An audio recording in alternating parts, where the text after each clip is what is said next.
Hey, hello everybody. Hey, this is week 8, lecture 1, and this is going to be kind of help or confirmation of the question of the day on 12.4, and it leads into question of the day on 12.8. So I'm going to review a few things.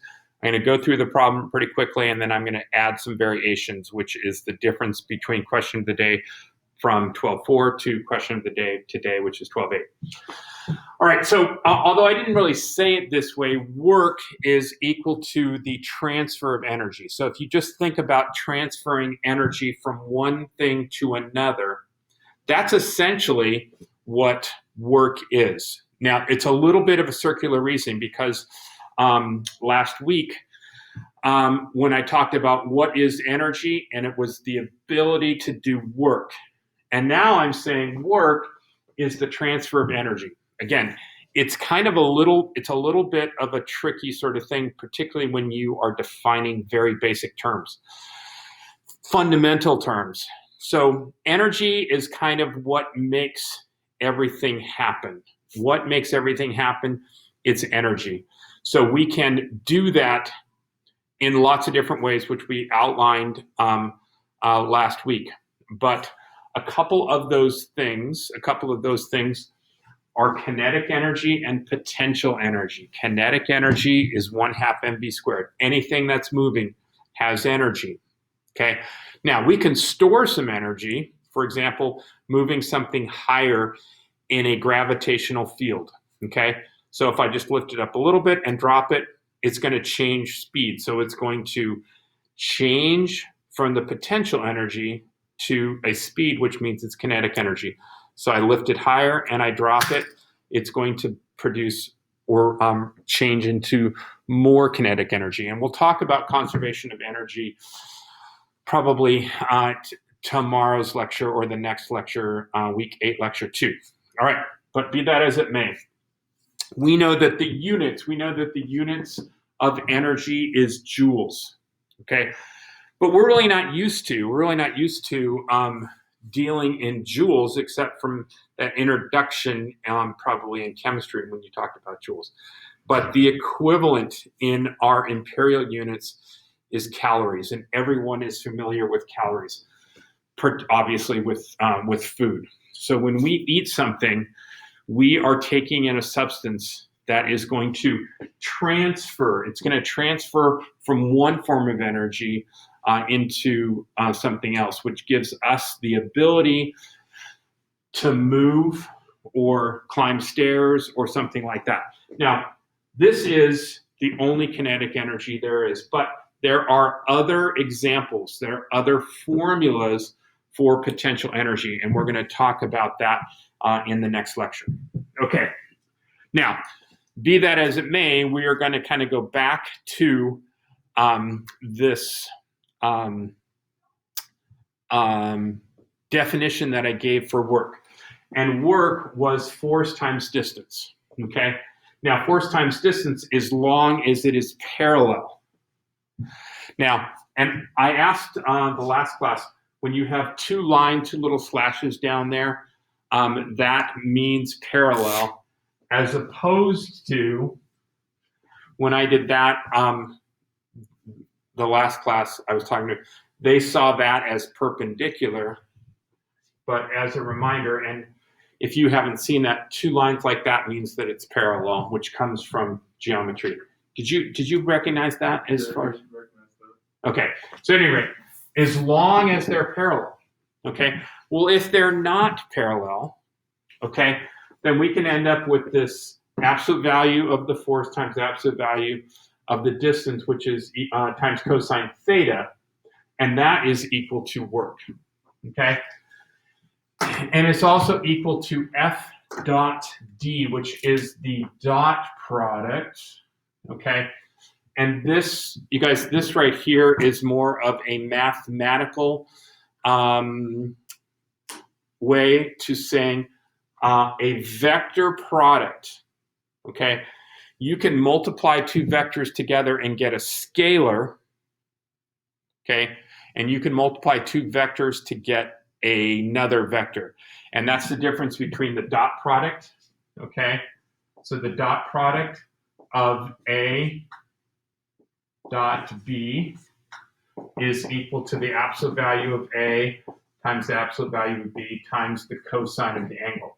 So we can obviously see here, we've got these parallels. So F dot D, okay, and I put the dot there. We could have put just multiplication, but it does have a specific meaning. It does have a specific meaning when we put a dot there as opposed to an X, okay? Now, if you, and I don't think I mentioned this last week, but when you have energy, okay, what direction is energy? If you just ate your breakfast this morning and you consumed 300 calories, how much energy is that? I mean, sorry, in what direction is that? And the answer obviously is there is no direction, right? Energy is a scalar unit, okay? Doesn't have direction. This is why this is often called a scalar product, because even though you're multiplying two vectors, you get a non-vector answer. All right, now later, and not right now, there is something called the cross product, which is going to be A cross B, which is equal to the absolute value of A times the absolute value of B times the sine of the angle, okay? And this has more relevance to torque. So when we start talking about torque, we will end up doing this cross product. So again, the difference there, one is this one's cosine and this one's sine, and the other one is this one is a scalar and this one is a vector. So this is often called a vector product. Okay. These also have a lot to do with vector algebra, which is obviously important to physics, but it's also very important to fields like computer programming, okay? And when you get into matrices, you can see that this is going to have a lot of relevance to matrices, but again, that's down the road. All right, so this is kind of a recap of what we talked about last week with a few little added things. So now we're just going to confirm, the answers to question of the day 12.4. Question of the day 12.4. All right. So we are going to have a block that has a mass of 10.2 kilograms. And the reason it was such an odd number, because in the diagram, it said that the force of gravity was equal to mg, which was equal to 100 newtons. And if we take 10.2 times 9.8, that is going to give us the 100. All right, so now we are going to have an applied force that's equal to 60 newtons, and that is going to give us an angle of 30 degrees. Now, you can see that I am applying my free body diagram. Not precisely in the way that it's supposed to be. Precisely the way it's supposed to be, we are going to be putting a dot for our mass and then putting everything else in terms of that. So that means our applied force would be like this, and our force of gravity would be like this, and our normal force would be going up, okay? So this is technically the way that the free body diagram looks like, but we can still imagine that right there, okay? All right, now, in question of the day 12.4, we had a coefficient of friction that was equal to 0, which obviously means that it's frictionless. It is frictionless, okay? All right, so we want to know the work, which is going to be F d cosine theta. So we can have a force of 60 newtons, okay, times a distance of 5.4 meters. And again, this was, which was the distance given in question of the day, 5.4. And then we can take the cosine of the angle, which is 30 degrees, and that's going to give us 280 newtons, 280 newtons. Now, because of the way it rounded up, if you put 281 there, that's fine, okay? Because I think if you round to 3 significant digits, it would in fact be 281. But 281 joules. Sorry, joules. Thank you very much. Joules.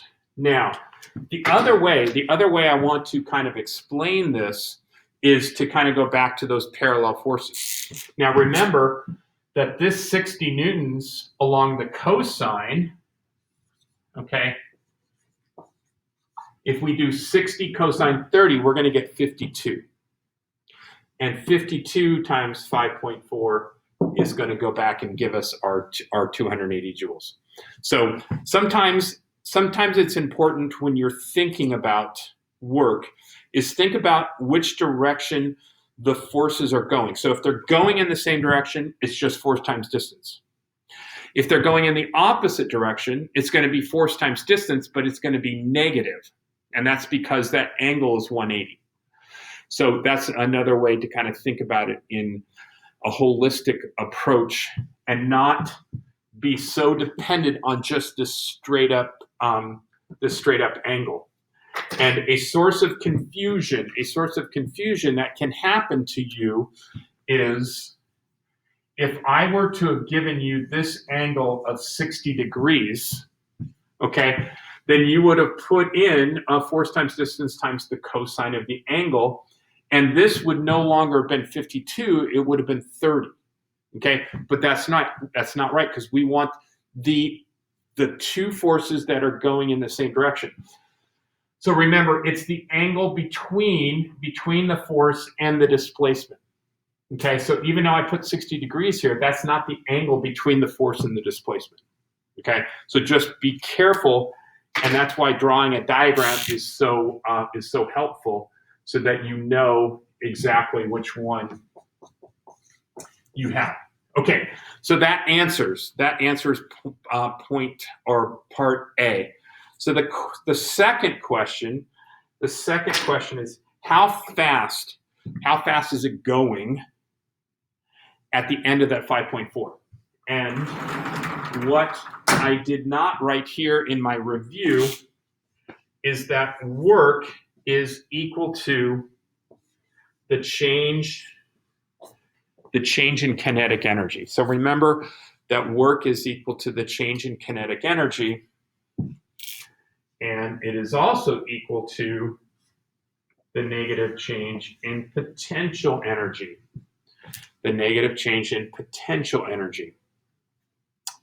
All right, and so we're going to talk about that in tomorrow's lecture, but it is very much related to what we're talking about. This also has to do a lot with conservation of energy. All right, so back to here. What are we working against? And this is a good question to ask yourself. What are we working against when we have a force here and it's going in this direction? Okay, now we're not going any higher. Okay, so we're not working against gravity, and there is no friction, so we're not working against friction. Now, as we'll talk about later, we could be working against a spring. We could be working against an electromagnetic force, but we haven't talked about those yet. So it doesn't look like we're working against anything. And when it doesn't look like you're working against anything, you are working against inertia. You're working against inertia. And that is where this work is equal to the change in kinetic energy. Okay, so we know the work that we did was 280 joules, and that's going to equal to the change in kinetic energy, which is 1/2 mv final squared minus 1/2 mv initial squared. Or we can factor out this. We can factor it out like so. All right, and that's going to be 1/2 times 10.2 times v final squared minus 0. Okay, and now we can get the square root of 2 times 280 divided by 10.2, and we take the square root, and I believe that is 7.4 meters per second. And let me just double check that.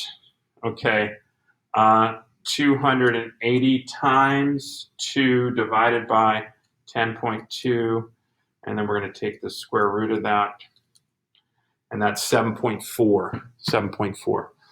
Okay, so that is its final velocity, and that is its final velocity. All right, so now we are going to play, now we're going to play around with this question right here, but we're going to change. We're going to change this coefficient of friction not to be 0, but let's say 0.2, okay? And that is what question of the day for 12.8 is dealing with. So it's going to have the same diagram, right? It's going to be the same force. It's going to be the same distance. So the only difference here is we're adding friction. And let's see how that works out. All right. So now we're going to come back to some of these same numbers here. Okay. So we've added friction. But we still have this 660 newtons at an angle of 30 degrees, and it's still going 5.4 meters. So how much work is done by the force? And the answer is, it's still 280, right? It's still 280. Except what changes is we're not working only against inertia, we're also working against friction. Okay, so now let's take a look at these. So this work, which is going to be 280 joules, okay, this is going to be the work done by friction, which is going to be the force of friction times distance, plus the change in kinetic energy, which we could say is equal to 1/2 m v final squared minus v initial squared. Okay, but I want to concentrate on, hey, how much work is done by friction? Okay, how much work is done by friction? And we want to go back to what is the force of friction? And that is equal to mu force normal. Okay, so we know that our mu is 0.2, okay? And it appears that our normal force is 100 newtons, okay?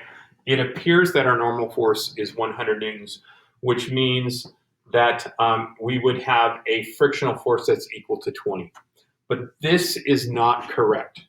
It's not 100 newtons, okay? Because we need to do the sum of the forces in the y.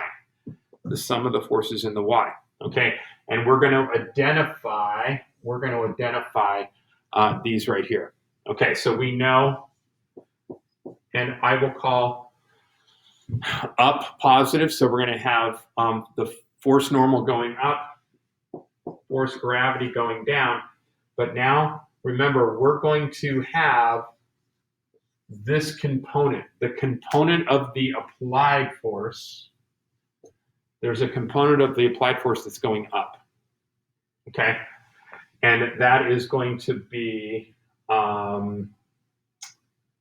plus force applied in the y direction, okay? Now, we also know that's equal to MA, but we can see here, okay, that it would take 100 newtons. It would take 100 newtons to just to start to lift this object, right? If it's got 100 newtons down, we'd have to have at least 100. So if we had 101, it would start to lift off the ground. Okay, but we're going to have a component that's making it lighter, so to speak. Okay, all right, and so we know that the acceleration is 0. Okay, we're going to have force normal minus mg, okay, plus the applied force, and we can see here that would be the sine. That would be the sine of the angle because it's the opposite side, the part that's going up. So we're going to have force normal minus 100 plus 60 sine 30. 60 sine 30 is equal to 0. We're going to solve for the normal force, which is going to be positive 100 minus 30. So this negative goes to the side, changes the sign. 60 sine 30 is 30, but it's positive. When it goes to the other side, it's going to be negative. So we know our normal force is going to equal to 70 newtons. 70 newtons. All right. So we are going to change this, and now we have 70 newtons. And that means our force of friction is going to be 14 newtons. 14 newtons. All right. And now we can say 14 newtons times 5.4 meters.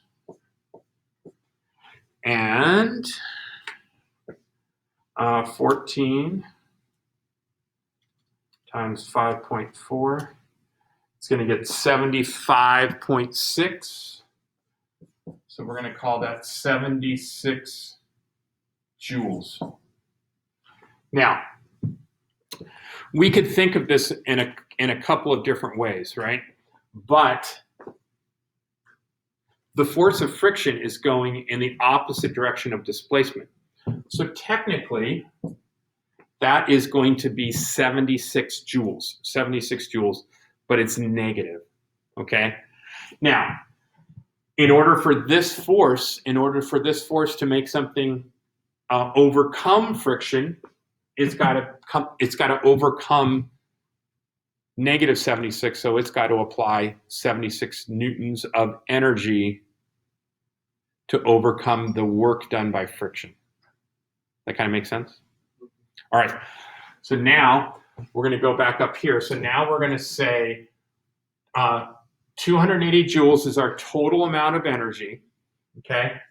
And we're going to use 76 of that joules to overcome the friction. And that is going to leave us this leftover energy. The leftover energy is going to be used to work against inertia. So now we can say 1/2 times 10.2 V final squared minus 0, okay? And now we can calculate that out, okay?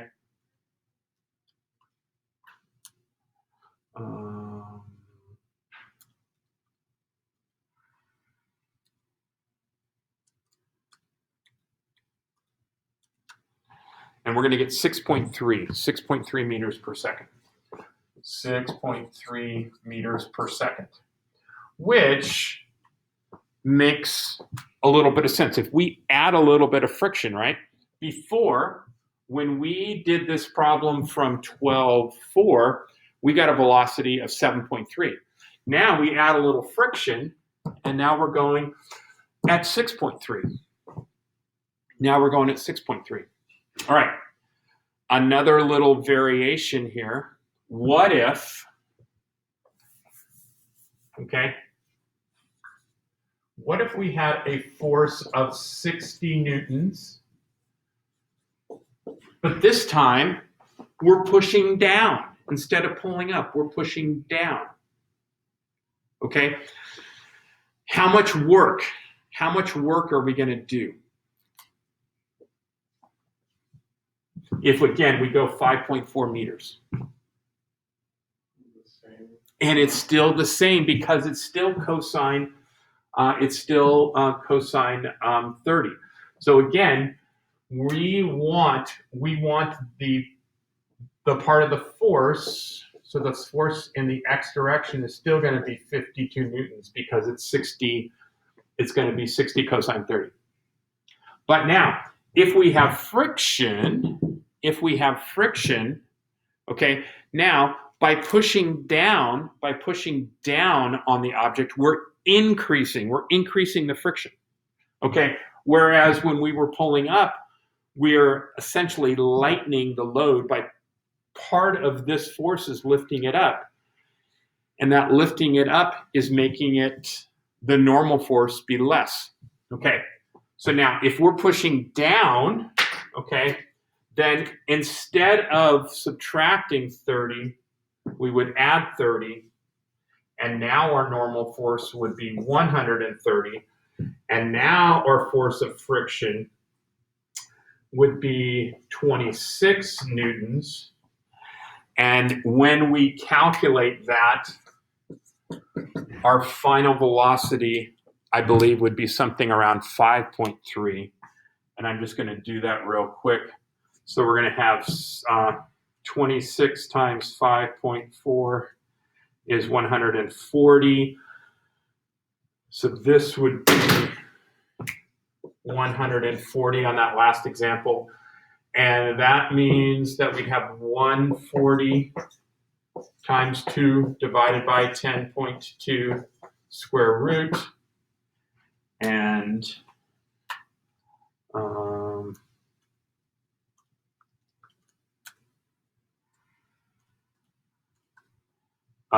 so 5.3. So 5.3. So, and again, this is not, again, this is just variation. This is going to look like question of the day for 12.8. Okay, we're going to add friction. And I believe it's only going to be the up part. But let's just say we ended up with a coefficient of friction. If we had a coefficient of friction of 5.2 and we were pulling up, okay, that means remember, this is,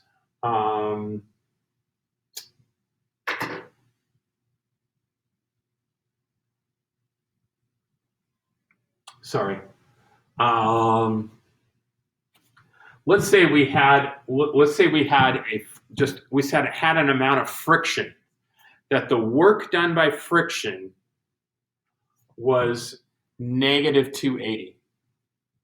So the work done by the force was positive 280, and the work done by friction was negative 280. Okay. Would there be enough force? Would there be enough force to make it go? And the answer is no. We wouldn't have enough force to overcome it. We would have 52 newtons going this way and 52 going that way. Okay, so there wouldn't be enough. But if it was already going, let's say 2 meters per second, if it was already going 2 meters per second, how fast would it be going at the end of 5.4 meters? And the answer is, the work that we're putting in is equal to the work that's going out due to friction. So now it's going to keep whatever its state of motion is, which is now 2 meters per second. It's going to start out at 2. It's going to end at 2 meters per second. So there's no extra energy to make it go faster. There's no energy to make it go faster. Okay, so that's kind of these concepts about where all this energy is going. All right, so that right there is a review of what we talked about last week, plus it explores some elements of friction when we add that in, and it should help you on 12.8. So this is the end of this lecture.